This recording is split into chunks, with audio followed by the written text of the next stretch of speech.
اردو کا افسانہ ہے تھوڑا بدل دیا۔ افسانہ نگار ہے مدثر احمد شموگا۔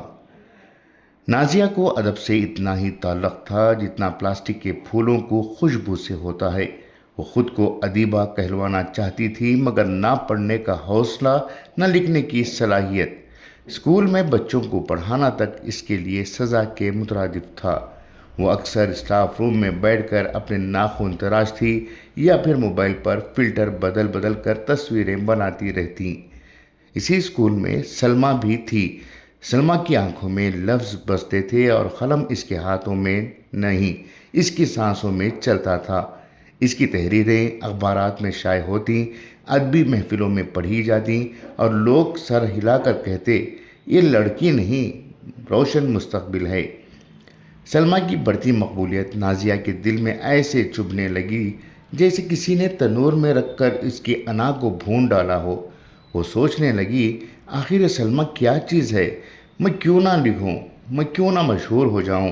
سو اس نے لکھنا شروع کیا، لیکن اس کی تحریر ایسی تھی جیسے کسی نے نیم پکے چاولوں میں پانی بہت زیادہ ڈال دیا ہو۔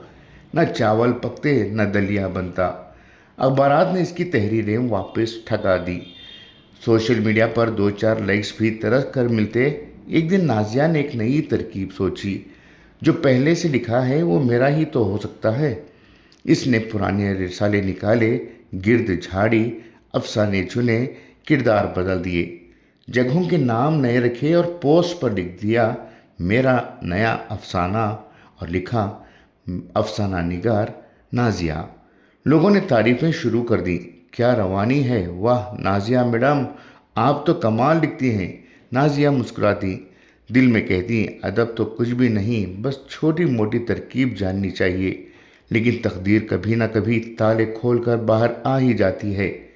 ایک دن پروفیسر شاہ، جو ادب کے بوڑھے پہاڑ تھے، انہوں نے نازیہ کا تازہ افسانہ پڑھا۔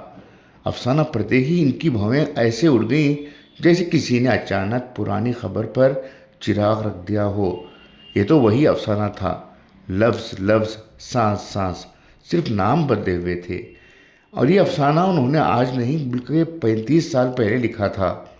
پروفیسر شاہ کے ہاتھ کانپ گئے، غصے سے نہیں، حیرت سے۔ چلو، ادب بھی اب نقالوں کے حوالے ہے۔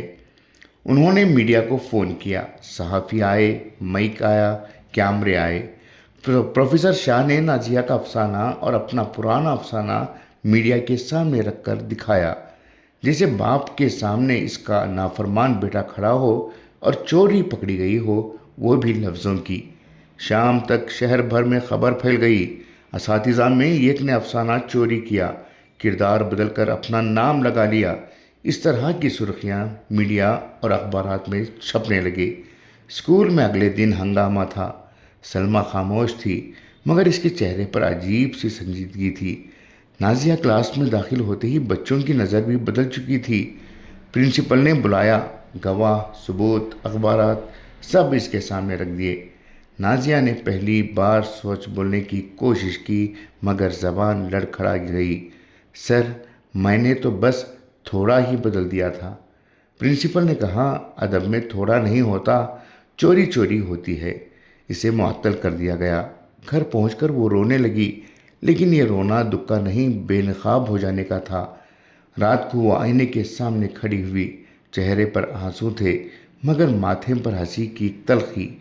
خود سے بولی، کاش ادب چہرے پر فلٹر لگا کر لکھا جا سکتا، مگر فلٹر سے اصل شکل نہیں بدلتی، اور ادب میں اصل ہی سب کچھ ہوتا ہے۔